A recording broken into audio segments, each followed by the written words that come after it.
Hello Australia, welcome to episode 716 of The Couch. Hope to have your company for the next hour at least. Let me tell you who's on the show. We've got a 14-year-old type 1 diabetic. Her name is Lily, and she's coming in to talk about her music and her diabetes.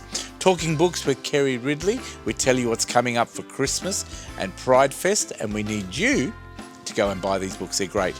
Top 5 events with Marika Bailey from the RAC Arena. We're also talking about Red Zoo. It's coming up to Christmas, school holidays. Red's in and he's got a couple of friends with him. Talking health with Dr. Kosterich. Nisha's talking about being obese. I know nothing about that. And bitching with Ted, Jen and Chris. We're also talking online about a brand new movie called Good for Nothing Blues. Stay tuned for that one. You can catch that online straight away tomorrow. It's The Couch. It's a big show. It's the second last show for the year. 716 starts now. It's showtime on the couch. It's showtime on the couch. You can see it from your house. You can see it from your house. It's showtime on the couch. With Fred and the best in town. You can see it from your house. Yeah, it's showtime on the couch. Oh. Hello Australia, welcome to another episode of The Couch. Hope you're doing well all around Australia now that we're open, pretty much except WA. We're still welcoming you over here, get your passes and all that sort of thing. And can I just say to everybody, we've just gone through this weekend, of course, being the Super Vax. We need everybody in WA to please go and get vaccinated so we can avoid restrictions and all that type of thing. All right, let's open the show. We've got a young girl. She's only 14. Her name is Lily Kelly, singing an original song called On the Run. Here she is, centre stage.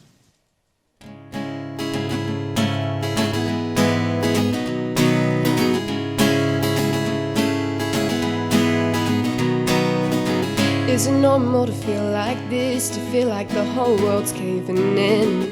I think I forgot how to breathe.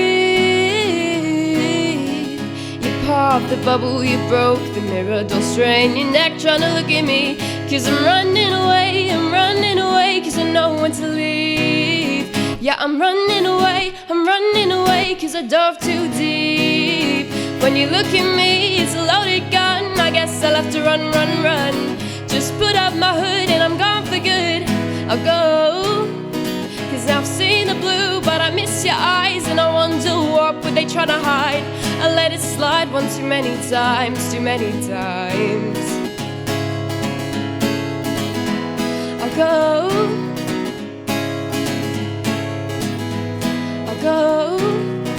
gonna wear my best disguise. I don't think you'd even recognize me. I'll just run ahead as you walk on by, and just look at me dead in the eye and tell me it's our last goodbye. All of these lows got me running so high. You lit the feelings on fire and then you buried them till there was nothing left. You could burn all the memories, but there will always be evidence. You lit the feelings on fire and then you buried them till there was nothing left. Yeah, you could burn all the memories, but this one I won't forget. Stole a kiss in the dark, didn't even have to ask. Don't remind me why I'm falling apart, cause the first was the last, and I saw the lightning between us. I know that you felt it too, but now the space between is killing me. But I've got nothing to lose. When you look at me, it's a loaded gun. I guess I'll have to run. Just put up my hood and I'm gone for good. I'll go, cause now I've seen the blue, but I miss your eyes. And I wonder what were they trying to hide. I let it slide one too many times. Yeah, we let it slide one too many times. I'm running away, cause I know when to leave. I'm running away, cause I dove too deep. There you go, 14-year-old Lily. She's a wonderful young talent. She's written a lot of songs. Please check out her Instagram, and you need to Google it. She hasn't got all the latest social media open yet, but you can catch her on Spotify and Bio Music as well. I think Nisha is over centre stage, ready to have a little chat to Lily. Over to you, Nisha. Thank you, Fred. And I'm joining centre stage Lily Kelly. Welcome to the couch. Thank you. Very, very talented musician. We've all just heard, actually it's a debut, is that right? Yes. So the song name again? It is called On the Run. Wonderful, very passionate song. And we're going to find out a little bit more about where you get your inspiration from shortly. Yeah. But tell us a little bit about you, Lily. Well, I sing and songwrite, but what got me into that was my diabetes. So I got diagnosed with diabetes in 2017 when I was 10, and I didn't want to be known as the diabetes girl at school, and so I decided, you know what, we're gonna take on singing and songwriting, and we're gonna turn that into something amazing. Wonderful. What a healthy way to position that in your mind as well. So putting all of your strength and your time into another area of passion. Yeah. So what does the songwriting do for you? I think it's very therapeutic for me. I can write all my feelings into it, and then it's like when you can't say your feelings, I can sing them instead. Yeah, wonderful. And you can see how creative you are. So Lily has written all of her own music as well, which is phenomenal. So tell us a little bit about your diabetes and what that means for you day to day. I know that some of our audience members obviously will have diabetes, and they know there's type 1 and type 2. Yeah. But a bit of inspiration, how do you manage from day to day? Yeah, well, it's actually really hard. But you don't see a lot of the stuff that goes on. And type 2 and type 1 are really different from each other. And a lot of people get them confused. But I think it's okay because I can always teach people, and they can kind of learn what to do if the worst case scenarios. And so I think your story is an inspiration now. You were diagnosed when you were 10. So Yes. Tell us what that week was like for you and how you've managed since. it was really it was all a blur. It was I don't really remember it that well, but the things I do remember, it was really hard and horrible. And I think everyone's gone through a time in life that's really sucks. And yeah. And that's burn, that you've used that as inspiration, right? That burn Yes. for your career now. Yes. So tell us how you've translated, that really challenging time into something more positive for you now. Yeah, well, I figure everyone has a glitch in them. And diabetes is obviously my glitch. So that's where the name Girl in a Glitch came from. Okay. And I think, why hide a glitch when you can make it something even better? Yeah, wow, okay. And so we are enough, but you've certainly taken it to another level, your inspiration, your level of, resilience, I guess. So what's next for you, so in terms of your music? Probably, I really want to make an album called We're All a Little Glitchy. But yeah, that's probably my main goal at the moment, is trying to write some songs to make an album. Okay, beautiful. And a strong message you've got there around hope and what you can do with a strong mind. What would you say to any other young people out there who might have a glitch at the moment and are maybe struggling? I would say just be yourself, and I think really just become someone that you really want to be, and use your glitch as a way to highlight it.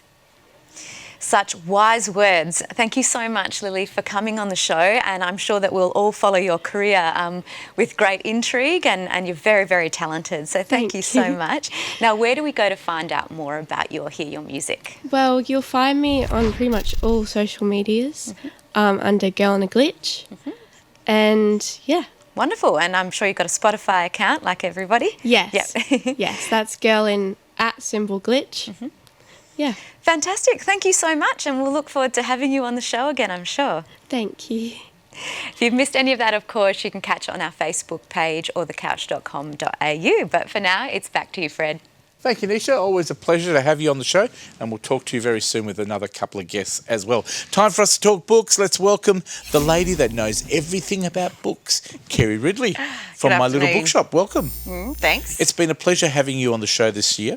Thank you. We hope that you come back next year, by the way. Oh, absolutely. Now, I know that it's a big show today because we've got plenty of books. Yes. Now, we've taken a little bit of a flavour this time around. Pride Fest. Well, Pride Fest is all of November, and if this is the last of our filming for the year, with December, we'll put in a couple of Christmas books as well. Let me get my little sheet out because very important. We've got 5 books that we're going to talk about. Yes. Caught in the Act. Tell us why this one's so special. Now, this is, of course, Caught in the Act, as in his name obviously is Shane Jenek. And tell us why this book's important. Shane, this is obviously the advanced copy. Delays, we're hopefully getting it out this week. So the cover's a little bit different. The cover is different to what you're going to see on the see shelves. On screen now the real cover. That's the real cover. This is all about Shane Jenek, who grew up in Brisbane in the 80s and 90s, then moved to Sydney in the 2000s, where he became Caught in the Act. And so it goes through his life there. He's a fantastic performer. Oh, totally. Yeah, absolutely. I think so. Goes into all the juicy gossip about RuPaul and, the drag some race. naughty stuff. Absolutely, yes, and the LA scene. Very, very juicy gossip in there too. So it puts a lot of his private life into it. Oh, very much so, very much so. And touches on the sexuality and, being ostracised and that sort of thing as well. So, but it's Caught in the Act. Because he lives most of his life as a man, doesn't he? He does. He doesn't dress up as a female and live his life that way. It's more a job. He gets dressed as a female performer, singer, and he does an amazing job. He's been on Dancing with the Stars. So that's a great book. Now, can I just ask, it's been delayed a little bit, but hopefully by the time this goes to air, people can still pre-order if they see it today on the net. Yes. Please pre-order because Kerry will deliver. This one here, Anything But Fine, they reckon it is. Yeah, this is a Melbourne author and it's a teenage story, and the beauty of it now is that with the young adult books, they are just making the character, what goes on in today's world, which is, gay or transgender. So this story is about a young teenage boy who is gay. He's got a scholarship, goes to a private school. He breaks his ankle falling down the step and his whole world falls apart. But teenage angst all the way as well. Now, it's Tobias Madden. Yeah. And that's out right now, so you can buy that online. Get in early. Now, talking about getting in early, if people order their books online, Kerry, how long will they get them before Christmas? If it's with the online shop, it means it's already in stock. Beautiful. It's just that the publishers are having delays with distribution. So if they get them to you in the next couple of weeks? Oh, absolutely, yeah. Beautiful. We've got plenty of time. Goes out in a few days. Otherwise, you'll have to die hard for the book. And Die Hard is the name of this one. Die Hard Christmas. Now, who created this? Obsessed fans. Wow. This is not one for the kids at all. But if you have, the obsessed fan that you know as the family or friend, it's a great gift. It's actually done in the rhyme of "'Twas the Night Before Christmas" and all through the house. However, it goes on to, the terrorists came knocking instead of like the mouse. So they've made and the it goes twist through all the way through, and it's very graphic, but it's just hilarious how they've made the Die Hard story and let it flow with the Christmas. You're going to get takers because I think people love the Bruce Willis Die Hard. That has been flying off the shelves. $24.99 if you're wondering. Die Hard Christmas. Right, that's a good one for Christmas for the stocking, I think, as well. Yes. Now, this one here, you pronounce it for me because it's got that French touch, hasn't it? Belgium, is it? Yeah, Hercule Poirot's Christmas. Yes, and it's always done in the style, of course, Poirot just happens to be in the village when there's the murder in the big English house, and he goes to investigate, and it's all on Christmas Eve. Now, it's got to be good because Agatha Christie, of course, she can't go wrong. Classic. $32.99, so it's a really good price as well. Yes, which is fantastic. And she's had so many great successes, Agatha Christie. It's always going to be a great mystery. It's always going to be a great read and always a good Christmas gift as well. So thank you very much. Now, this one here, I Saw Santa in Western Australia. Is this released by the Premier, Mr. Mark McGowan? No, Not quite. $14.99. Not quite. What a great book. Yeah, each state has their own. But this one is a Has it good... really? Yeah, it's great for Western Australia, and it's good for the kids because it's a little bit of a search and find as well. So it has Optus Stadium in there, the Perth What Zoo, a great Kings idea. Park, and it's got all the landmarks so kids know and have a connection with it. And there's letters to Santa. If people are watching us in Sydney, Yeah. would they be I saw Santa in Sydney? So Yeah. there you go, folks. Yes. Depending on what state you're in. And can they order the one for the other states from you as well or not? Not at this point, no. There Just you a go. So WA fan. If you want to know more about WA, Yes, yeah. all those other states, please buy this book. $14.99. Is it a kid's book? Do you think kids are going to love it? It is, and the kids who are in there writing their letters to Santa, they're from Riverton and Midland and Karrinyup and things How like great that is as that? well. So keeping it local as well. Yeah, very local. There you go. That's our 5 books for this wrapping up this week. But we've also got a couple of Kerry's picks. Yes. Now, this one here, The Good Wife of Bath. What's that all about? I had this one on the show a few months ago, and there's been a lot of great reads this year, but when I had to sort of push comes to shove, that one is the one for me. It's Karen Brooks is the author, isn't she? Yes, and I sort of likened it to, it's the cross between the two movies, Knight's Tale and In the Name of the Rose.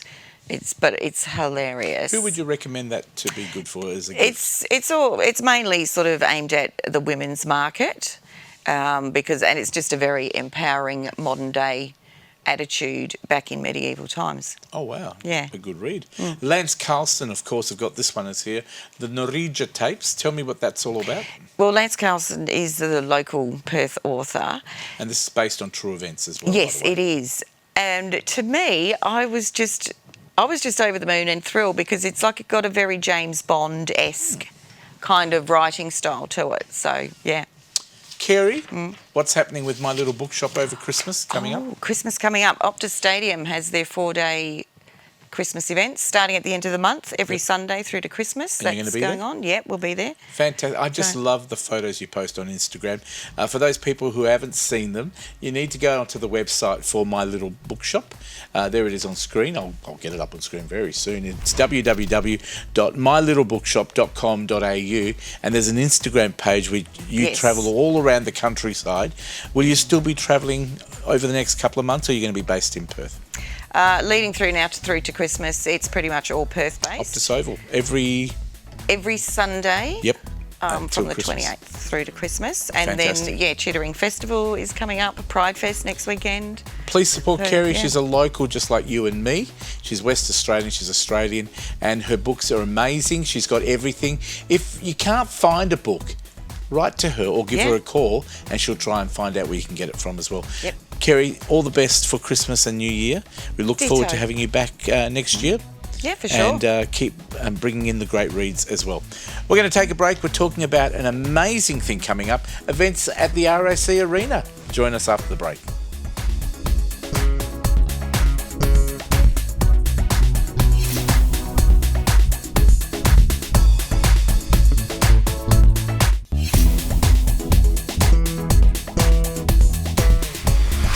Welcome back to the couch. It's always a pleasure to have my next guest on the couch. She's wearing pink, which makes it even better. Yeah. And we're celebrating ABBA, all things ABBA. The brand new album, Voyage, is out. Please check it out on Spotify. You'll love all their new music. But today we've got the lady that knows everything about events in Perth, and that is, of course, the marketing manager, communications manager for RAC Arena, Marika Bailey. Thank you very much for coming in. Thank you for having me. And thank you for the year as well, because this is our last show for the It's year. fun. But we've got 5 events, and maybe 6 we'll talk about, There's a lot that are going. coming up. Yep, there's a lot So happening. let's go straight into it, Marika.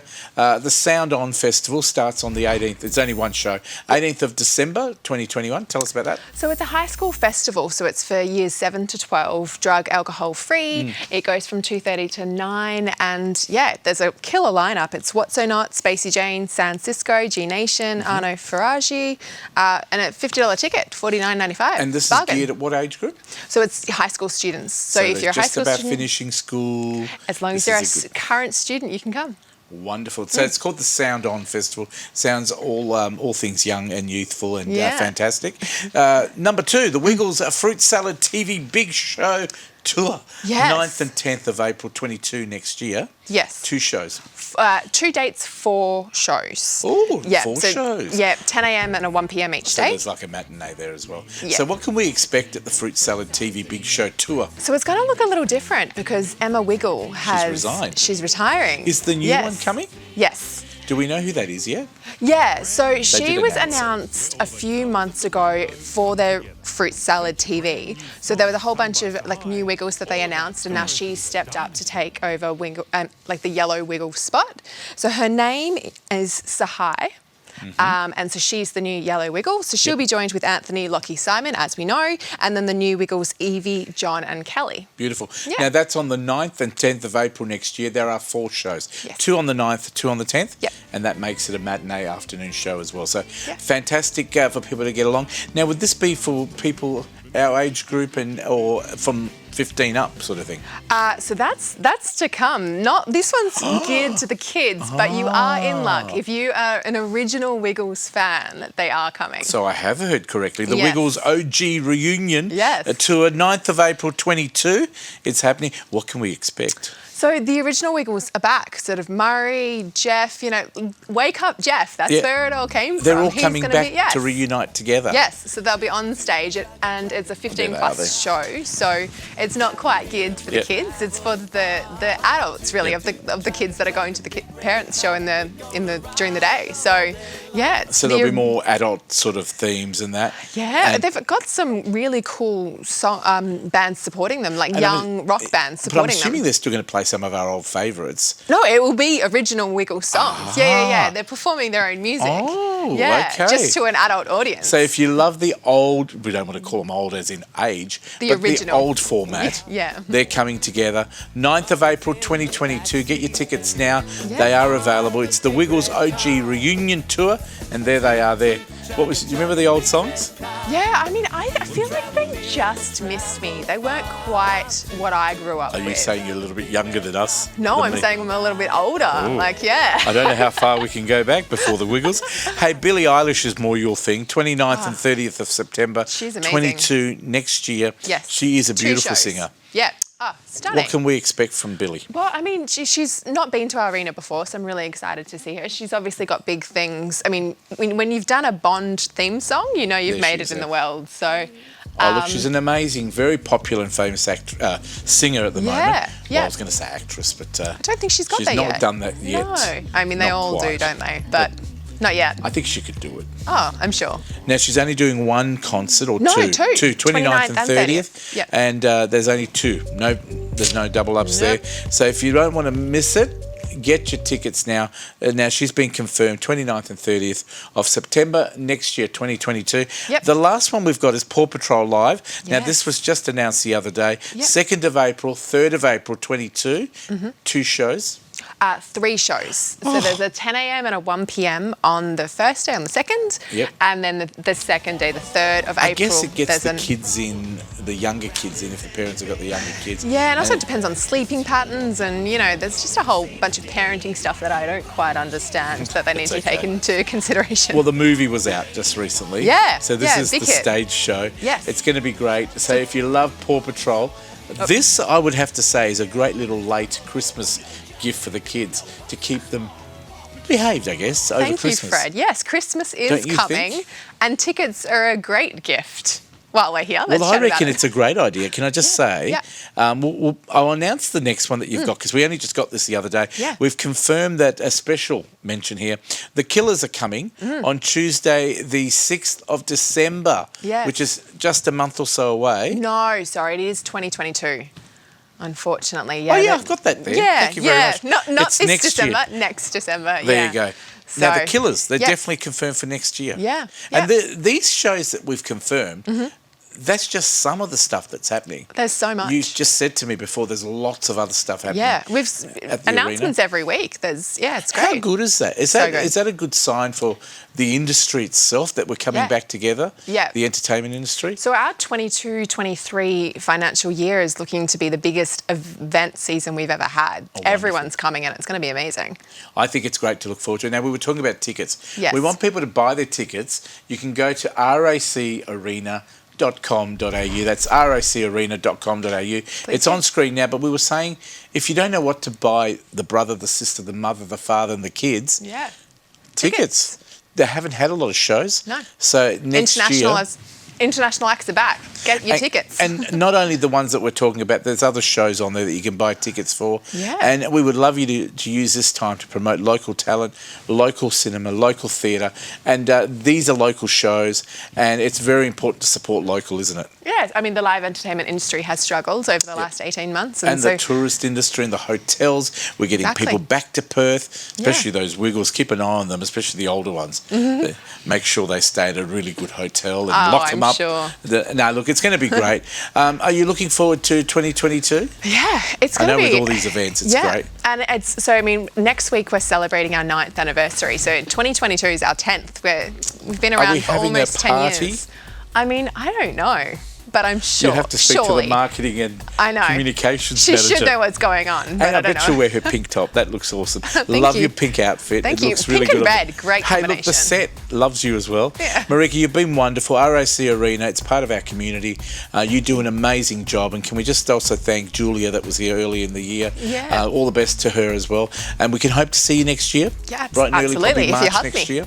Please support RAC Arena. Look up their website, racarena.com.au. That's racarena.com.au. Everything you know about events and need to know, your tickets are there. You can buy them now before Christmas. Get in early. Absolutely. I think we've covered it all. I think we have. And don't forget, you can also park in their car park during the day, which is really cheap. Yeah. Open all day. Yep, 24/7. The RAC Arena car park. That's it. We'll take a break. Thanks for being on the show this year. Thanks for having me. More of The Couch coming up. After the break, I think we're talking bitchin', are we not? No. Let me tell you what's coming up. We've actually got Red Zoo coming up. We've got some snakes and maybe some animals to meet. And a frog. Thank you very much. What was that? Call it out loud. A bird. Thank you very much. Well, I did say animals. Coming up after the break, after this.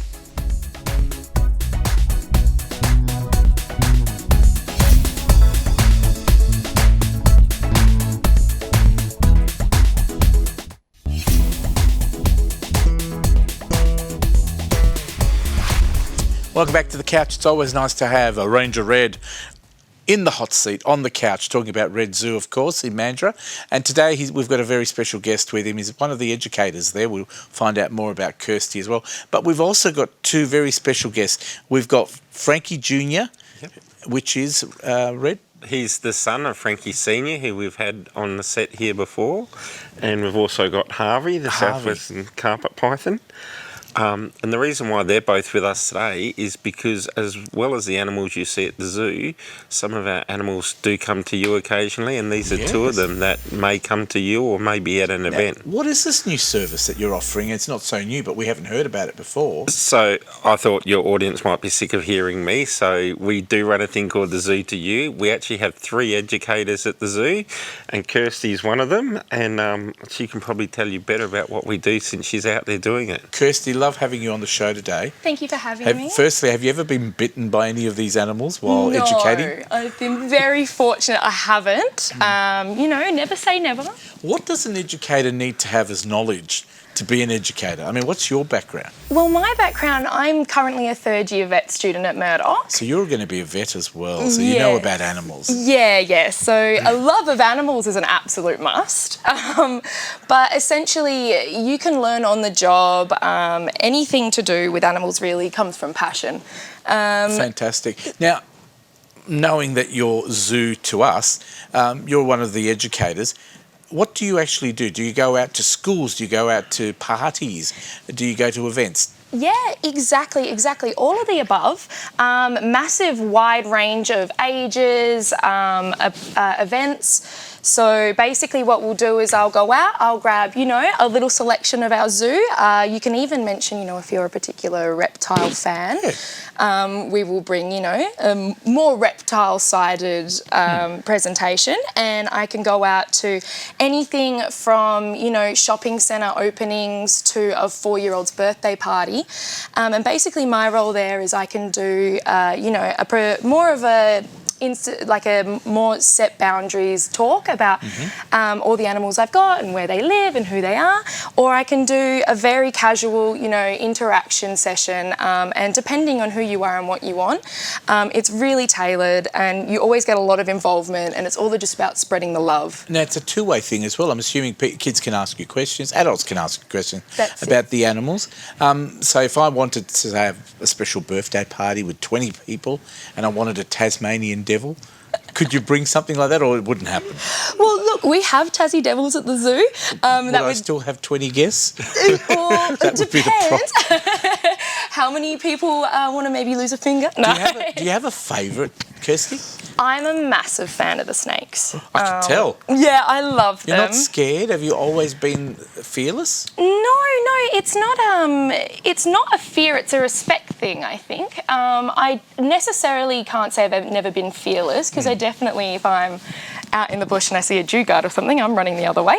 But everyone, all the animals at the zoo are so well exposed, and they're so loved, and they love the kids. It's such an amazing experience to see these animals, deal with 4-5-year-old children. Amazing. And not even blink. I think it's a wonderful interaction thing, a very good education thing, because they come up close with the actual animal, and then they can actually ask questions while the animal is there, and all the interesting stuff that you must get. Do you ever get asked like a question that you think, why would you ask such a thing? I do. Do you ever remember any of the questions that sort of different? Well, I've been asked a lot when I take one of my favourite snakes at the zoo is called Lolly, and she's a children's python. And I get asked a lot, is she called a children's python because she eats children?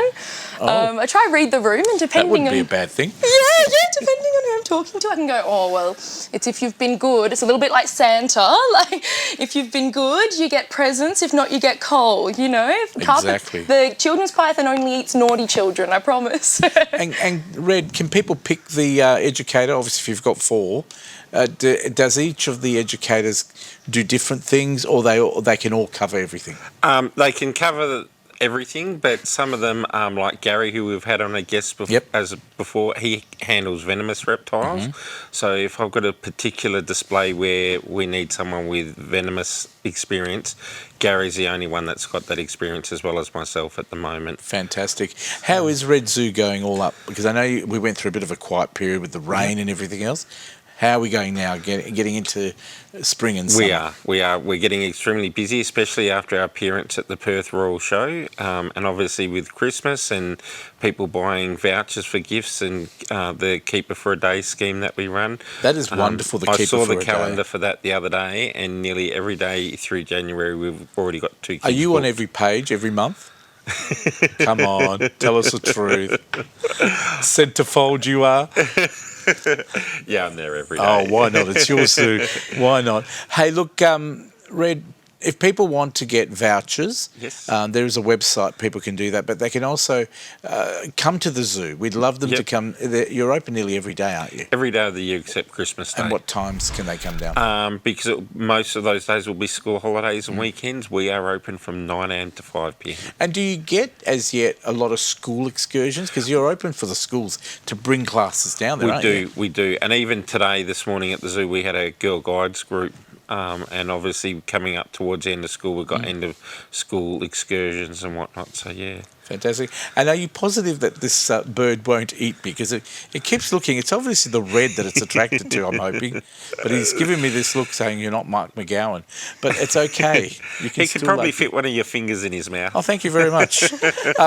Is there anything else we've forgotten about Red Zoo? Because it's really important that we get people to support it. A lot of people need to know you're not funded by the government. We're not.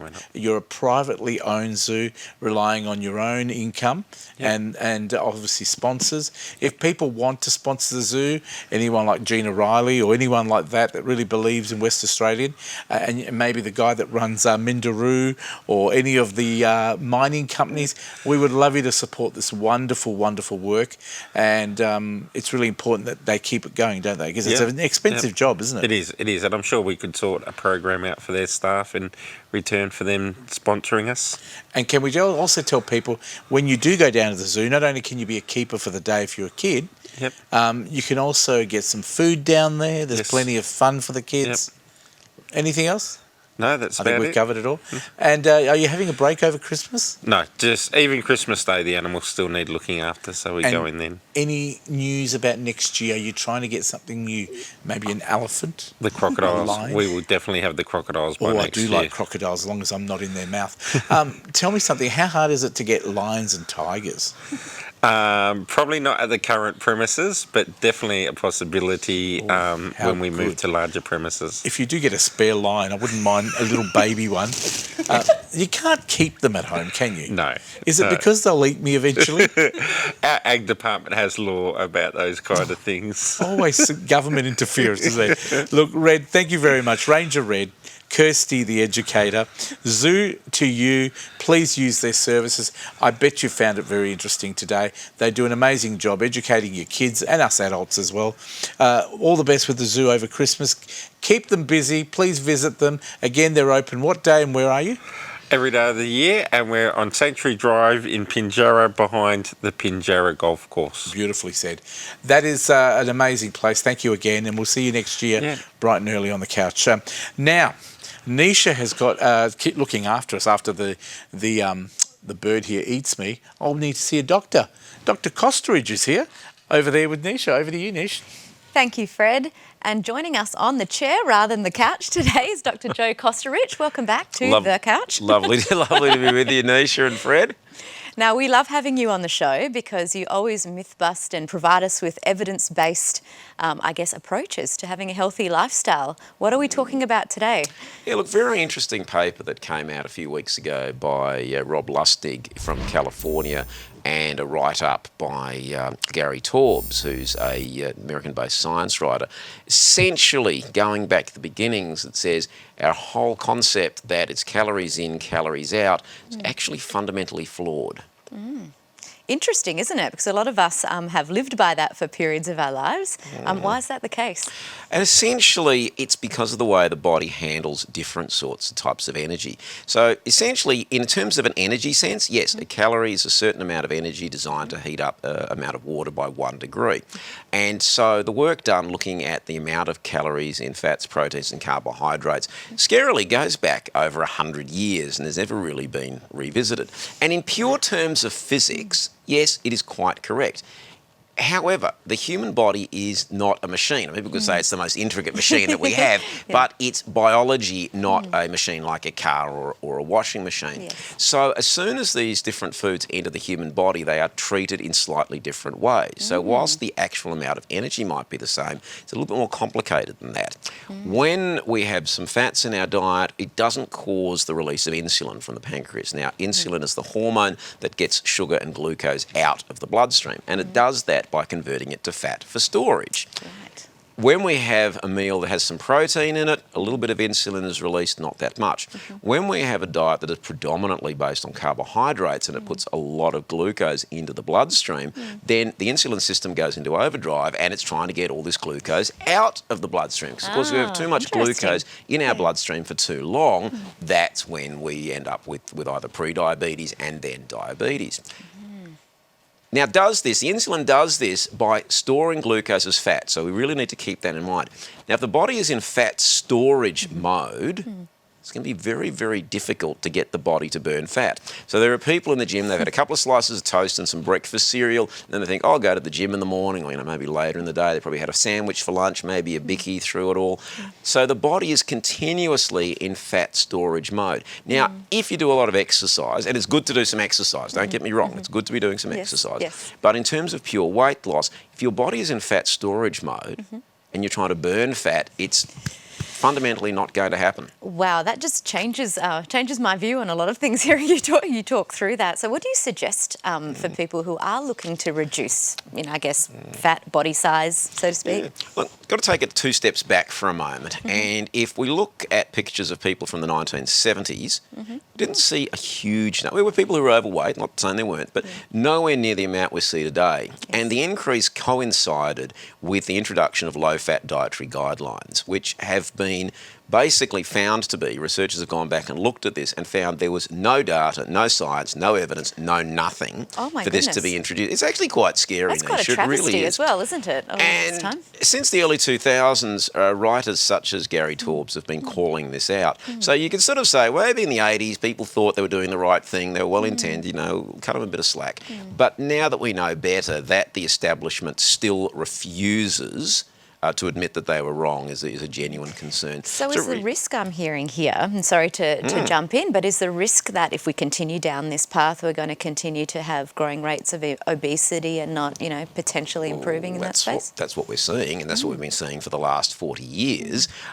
So to get back to your previous question, Nisha, I suppose people, for example, like Mike Mosley, who's got, he's got his Fast 800 plan, he's got his 5-2.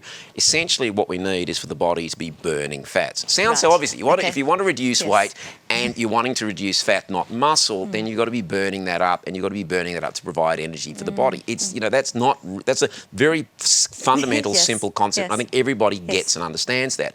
Where they get frustrated is that it's not happening for them. So if we can be switching off or having our insulin system toned down a little bit by having a lower carbohydrate diet, and you don't have to cut it out completely, but a lower carb diet, then and part of that is also support for intermittent fasting, whether it's having the 16-8 or the 5-2, there's a few variations on the theme, then those sorts of approaches work far better than what is often, sadly, advised and recommended to people. Yeah, okay. How interesting. So in terms of as a GP, as a practicing doctor as well, is this something that comes up in a lot of your work? Do you have a lot of frustration in this space? Look, I suppose ultimately my role is to try and help and advise people. I think the frustration is probably more in the people who aren't making the headway or progress that they'd like to. And often people say, I've done everything they've told me.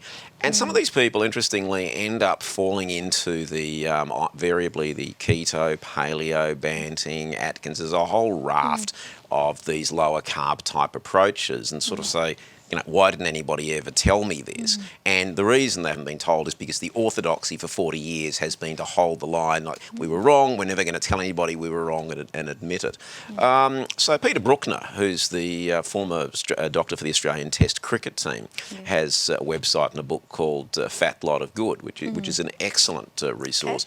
Okay. Mike Mosley's 5-2 and Fast 800, they've all got their own slant on it, but they're all essentially going down the same path. And really, if you look for a commonality theme in it, what they're doing is cutting out a lot of the processed and packaged foods. Not eliminating, it doesn't mean you can't ever have a slice of toast, but changing what you're eating to really being predominantly vegetables, a little bit, but not much fruit because there's a sugar content. Protein, whether it's meat, fish, vegetable, or meat, fish, poultry, or vegetable protein. Some dairy if into that, or other forms. Essentially, if you think of most supermarkets and how they're configured, if you shop around the perimeter of the supermarket, those are the foods you're getting. What you're not getting are biscuits, snack foods, potato chips, muesli bars, a whole host of foods that are processed and have a high sugar and carbohydrate That's a load. great strategy right there for you that's many take-home points that you've mentioned. What would you recommend? You've obviously got a number of recommendations there, but if someone's sitting at home thinking, where do I go to first? What do I do second? What would you recommend that they do? It depends on their individual circumstances. So again, for people, for example, if they have got diabetes and they really need to talk to their GP before making any changes. For people out there saying, look, I just want to change or reduce some kilos and I'm not getting that far, then that simplest approach is, number one, just eating what you mainly find on the perimeter of the supermarket. And number two is pretty much getting rid of all other liquids aside from water. Now, coffee's okay and tea and the like, but any other liquids that are going to have calories, if you can lose liquid calories, and most of those are also going to be made basically sugar. So whether it's soft drink or fruit juice or energy drinks or alcoholic drinks, they've all got a sugar content. if that converts to, if you drink water instead of that, you're already taking a big step forward. Wonderful. Okay, well, it sounds like we've got all the information we need to set some goals here. Where do we find out more, Dr. Kosterich?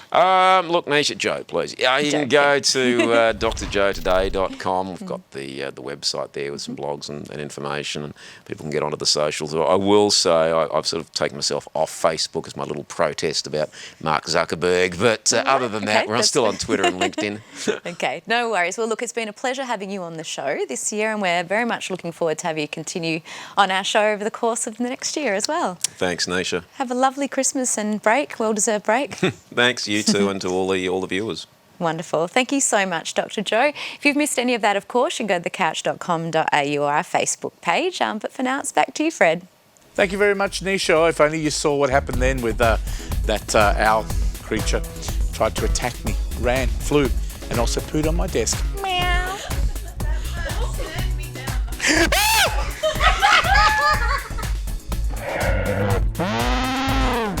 It didn't. We're going to take a break. More of The Couch coming up right after this. An experience, believe me. Connect with The Couch online through Facebook, Instagram, and YouTube.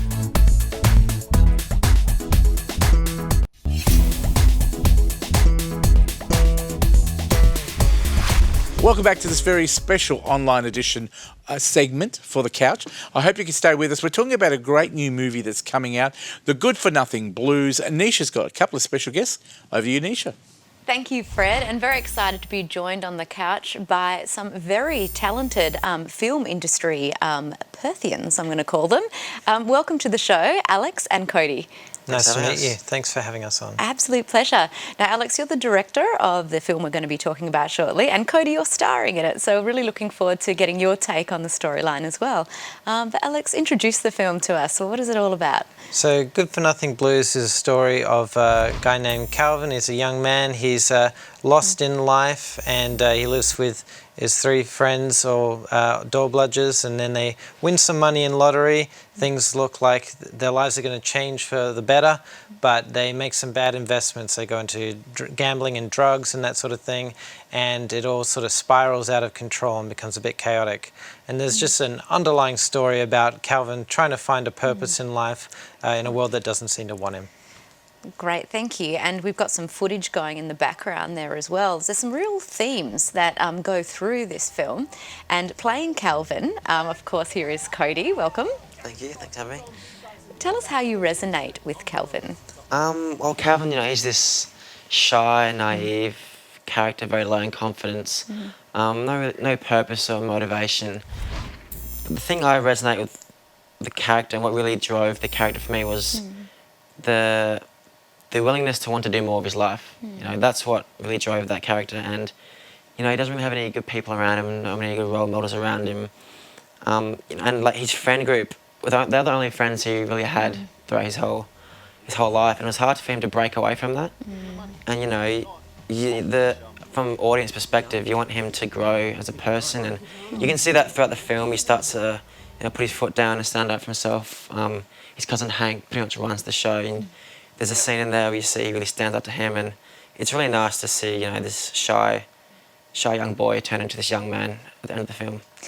Beautiful. The art of storytelling, so powerful, and you're both very humble gentlemen. So I hear, though, that the first screening and the multiple screenings that you've had have been really successful. So perhaps, Alex, if you wanted to tell us how it went. Been fantastic. Like, I was so anxious before the first screening because, well, first I wasn't sure how many tickets we were going to sell, and then I wasn't sure if people were going to like it. But we had pretty much a full house and just pretty much like constant laughter. Which is what we want. If it was a drama and we had constant laughter, it might not be so good, but it's a comedy, so yeah, that was a good thing for us. And yeah, just this really enthusiastic audience engagement. And we've had 4 screenings now, and about 600 people maybe have seen the film all up. Wonderful. Yeah, had the first one at Luna, and then later ones at Backlot. And I guess you're finding in terms of testimonials too, when you hear people talking after the screening, that they are talking about the themes. So there's alcohol and drug use you mentioned in there, wanting that shared sense of belonging. What else from your perspective, Cody, acting in, do you feel that the audience may resonate with? Definitely, it's I remember rocking up to the first premiere we had, and I remember talking to Alex about a week beforehand. He said we sold about 300 tickets, and I rocked up there, and like the place was filled, and I was like, how many tickets do we sell? And he's like, yeah, we pretty much sold out. And it was very overwhelming, the amount of people who came who weren't directly involved in the film. And it really, you could sense that, you know, that sense of community. And the humour in it is very like community-based as well, a lot of like references.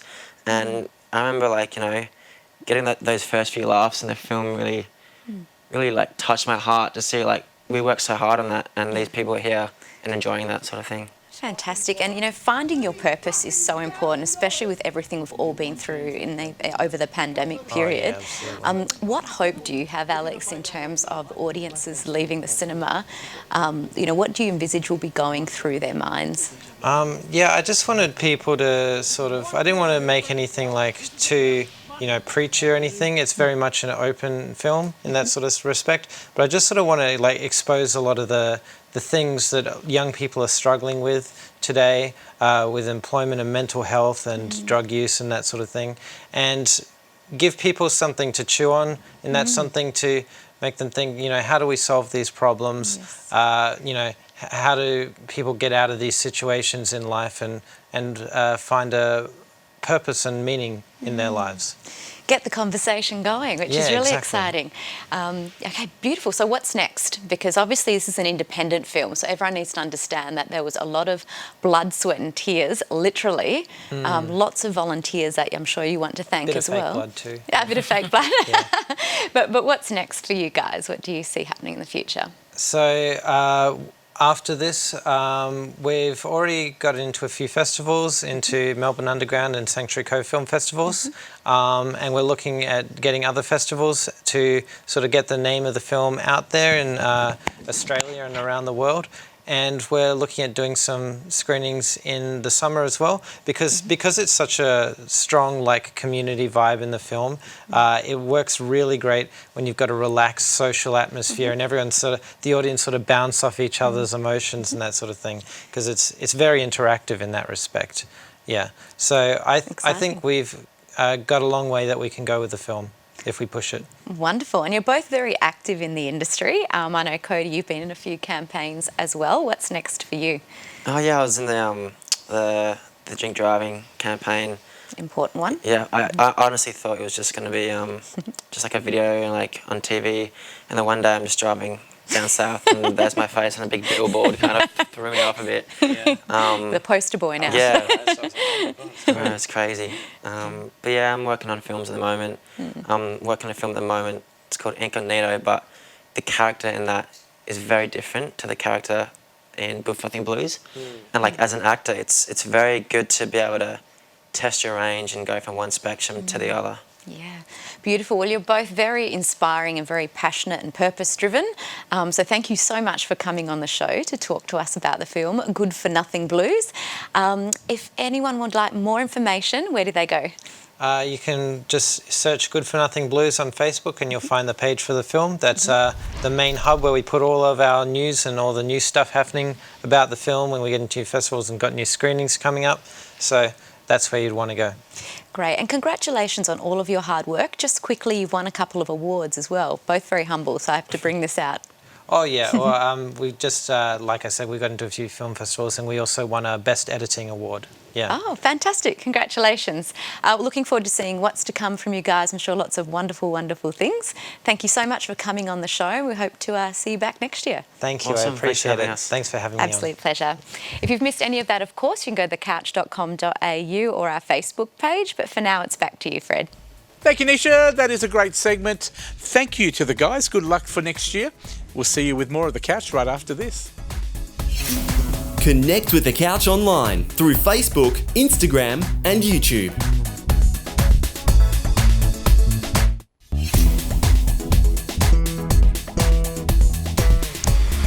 Welcome back to The Couch. It's always a pleasure to end the show with some fun news and sometimes, I guess we call it fun, with these three. They've been wonderful all year. They're our bitchin' team. Can I just welcome Chris Ilsley, of course, broadcaster and media advisor. I thought you were going to say a little bit of intellectual prowess. I was getting excited. Now I sort of feel a bit underwhelmed. Well, I didn't want anyone else to feel underwhelmed by saying that, but can I just say you guys have been wonderful, all three of you, by the way. But Jen Merrigan from Have a Go News, welcome back.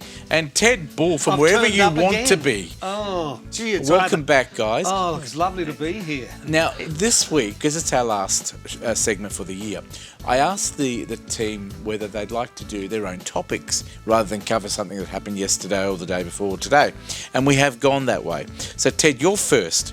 Now, okay. Would you like me to read your topic or would you like to introduce it? It'd probably be good because at my age I've probably forgotten what I said. Well, I said pick a couple of topics. And Ted's one. Ted wanted to talk about the year it's been for the Royals, the year that they've had, and also pandemic and non-pandemic major sporting events rolled into one. Okay, do you want me to do both at the one time or separately? Go for it. With the royal family, I mean, I find, say, if ever I've been with a group of gals having a charty chat, and I just say, oh, what do you think of Meghan? They go, ugh! It's like this pride of lionesses ripping a wildebeest to bits. Yeah. Why do they hate this woman so much? Because the media's built her up to be an evil person. But these women say, oh no, she's leading him around by the nose or something else. I'm not quite sure what they mean by that. But then they say things like, oh, it won't last. She's not really a royal. And I think, for heaven's sake, look at Andrew. He's a royal. What's he up to? Oh, they said that about Princess Diana. Oh, yeah, they had a point there. Yeah. At Fergie and her feet. Oh, but she's still in the castle. Someone else's feet, actually.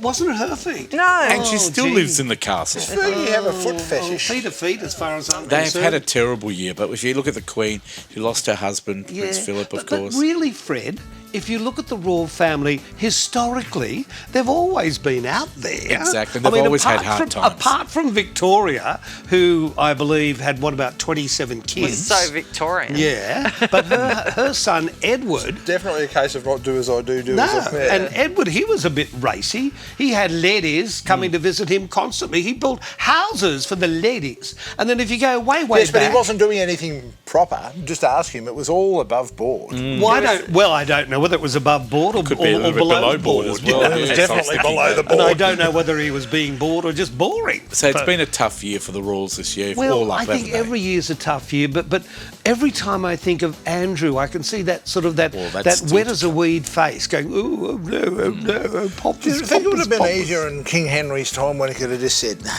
off with their heads? Well, Prince Edward's coming up with this court battle, and of course you've got Prince Harry that's moved away to the US, Meghan that's done her Oprah thing and writing books, etc. Charles is trying to cut back the budget. Did you hear the other day he's going to build in a little apartment on top of the palace and live in this very humble apartment? And you know what? I believe he's going to start weaving and growing his hair, so if anybody comes to visit him, they can climb up his hair to the tower. So I hear. Yes, I believe that. Is that a bit obtuse? Is that why he's growing his Maui Wowie as well? What's his Maui Wowie? A bit of, Who knows? At that time, you never know. Anything's possible. No. I saw the cartoon once. You remember when Prince Harry had a problem? And make paper. Oh, of course, yes. Do you remember when Prince Harry had a problem with the old marijuana? He did. He had a few problems.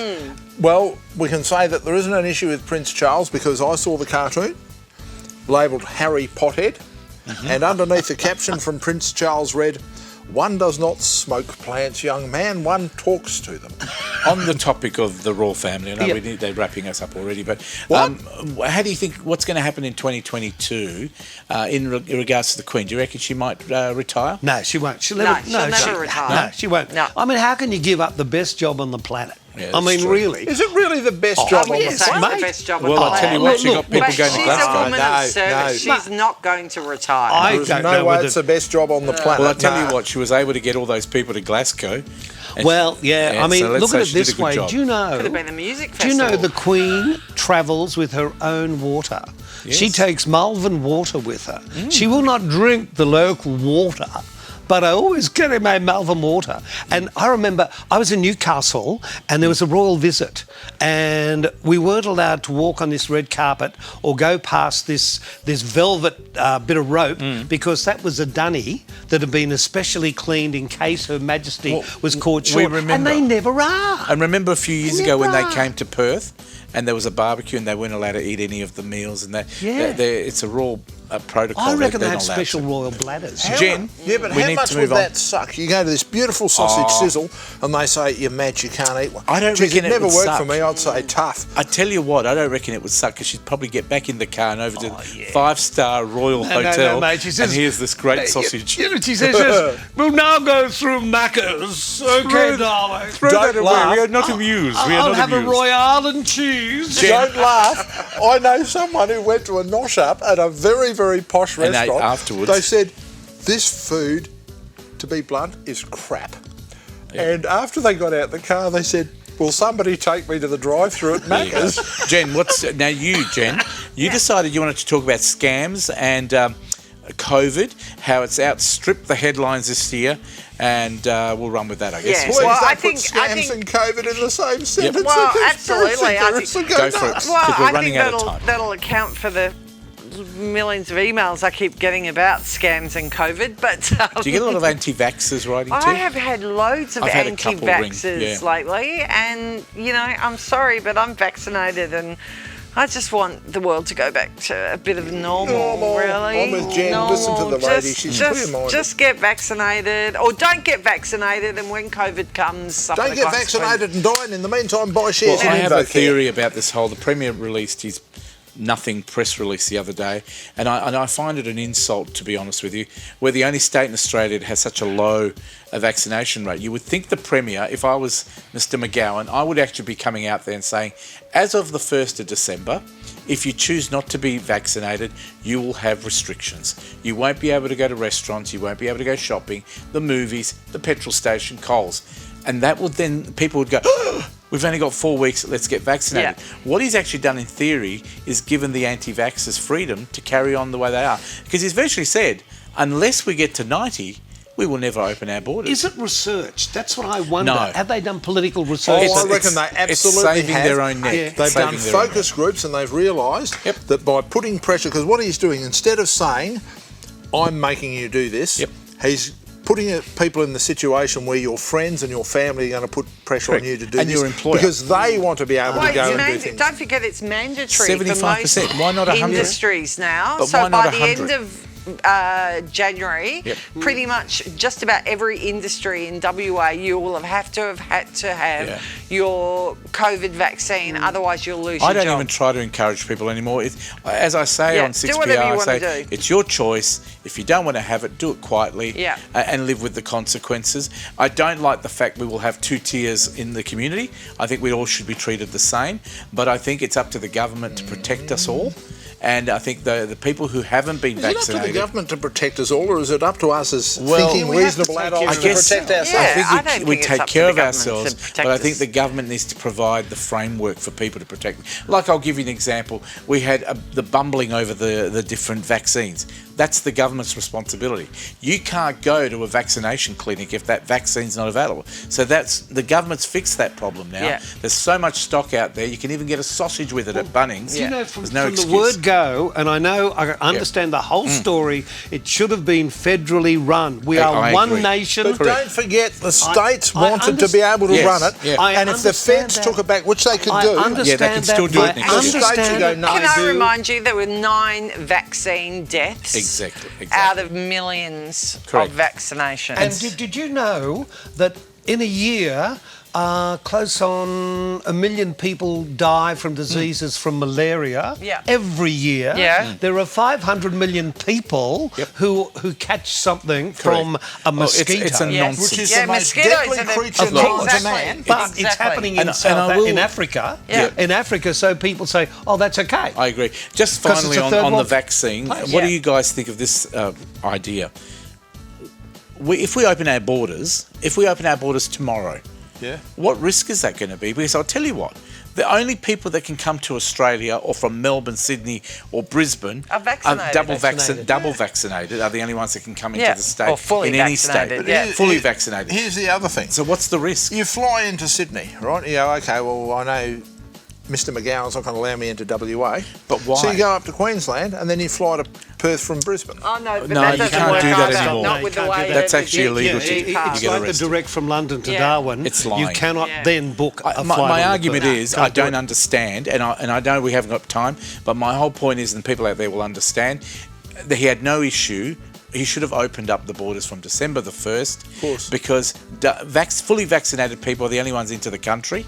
And if we believe in the vaccine, what's our problem? Exactly. And No, I'll he's leave right. it at that. He's right. Scams have ripped off a lot of people this year. Scams have ripped Just off quickly, loads we'll of let Jen people, finish and that off. oh my God, millions and millions of dollars. You know, actually, interestingly enough, I went into Coles. I was buying some gift vouchers to give away as prizes for an event that we were having, and you can only buy 5 gift cards at once. Otherwise, they think that you're being done by the scammers. I agree with And you. that's fair. It's amazing how the world has become. I mean, I get SMSs every day saying a parcel's about to be delivered. Yeah, And you're oh getting my more God. and more of those every day, Yeah, folks. and I had phone calls. I had the and- best phone call. They phoned Yeah. up and now they have this pre-recording, right? We get this somber voice saying, "This is a call from Services Australia. You have a tax debt. Yes. Oh, I've yeah. had, You could be facing jail time. Press 1 Yep. to talk to an operator."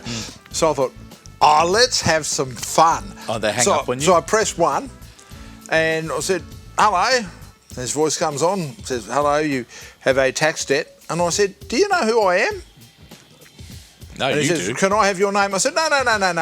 I want you to tell me who I am, because you've just told me I owe this massive tax Oh, debt. you're a naughty Now, boy. if I owe this massive tax debt, You you, tell me have who to I know am. who I am. Otherwise, Exactly. how could you possibly know that I owe this massive tax debt? There's about a 4-second pause, and they hung up on me. Let me Chris, just you've got ask too the much time control on your room. hands. What's that argue? Let's just ask the director, how much time have we got of our 14 minutes, folks? Is that 14 minutes? 1 We've only minute. got a minute, so we've been on for 30. Let's give you another 3 minutes, eh? Let's just make that executive decision. Chris, Well, you should please. see the producer there just about having a No, coroner. my clock says 12 minutes, but that's okay. We've still got a couple of more minutes. Well, to actually, go. I'm sort of dovetail with some of the other issues, talking about the recent abduction and thankfully safe finding of Cleo Smith, and also people like anti-vaxxers. This comes back to one, how do those two stories mix? Well, there were so many people casting aspersions on the parents of Cleo Smith over Cleo Smith's disappearance in Western Australia. Now, police said right from the outset that the parents were not suspects. They Correct. ruled them out, they were Correct. not suspects. Yet there were some really nasty trolls people online. that get on there and become detective. And the same thing with this information that anti-vaxxers spread. Needs to stop. Why doesn't somebody at some point say, you know something? Take it This to the is police. BS. Yeah. Why are people so willing to believe this kind of stuff? See, the problem is what happened years ago, you used to have idiots who'd carry on like that, say in the pub and places like that. And deep down, nobody paid any attention. Oh, you know, that's just But so-and-so's Chris, why going are on these about. social sites allowing it to go on? Why aren't Mate, they? those social sites are so big, there is no way, It's all about no money. way they can you manage can't- posts. Look, now people are getting themselves blocked But the by other these social sites for the most innocuous comments, and the reason being, is AI algorithms are the ones who are managing It's them. They not have no just- nuance, they have it- no But it's context, about and they have no everything. No, understanding. hang on a minute. It's because they have now made the site. So, say you're commenting on the age site. Yeah. They hold the age responsible for the comment that's Correct. on their site. Well, then the age has to moderate it, yeah, don't they? so think that's we- why people are Correct. now Yeah. just I think deleting there needs to be comments more or blocking control people. over our social media. Yeah. No, I'm Look, I talking know about we're the running out social of media time. companies. Can we Oh, just say they're not gonna that do was it. my favourite story of the year? Little Cleo Smith, they found her Yes. alive and well. Yep. That was She probably joyous. made a lot of people cry. It was such a great story. And Chris, you're 100% right. These people that go online and write horrible things about so many different things. The anti-vaxxers are one as well. All the people that write horrible things that find people guilty and the courts haven't. So they need to control themselves. Yeah, stop being keyboard get off it. warriors. Can I say thank you to Ted? It's a pleasure. Ted, have a great Christmas. Thank See you you. next year. Thank you. Yes, I hope Jen, so. haveagonews.com.au keeps Yes. going over Christmas. Yes. Thank you very much. Have a great Christmas. Chris Ilsley, Yeah, have a good yes, Christmas. media advising. Make sure you give them good advice. Please. Yeah, hopefully Hopefully you give better advice than people are giving on social media, mate. Yeah. Well said. And that is the show for this week. Thanks to all our crew. Thank you. Thanks to you at home for watching. Next week's our last show, episode 717. Hope we've got your company then. Keep smiling. Bye for now and get vaccinated. Bye-bye.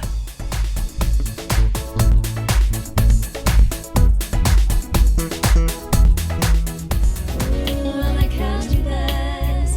Da-da-da, da-da-da-da. On the couch with us.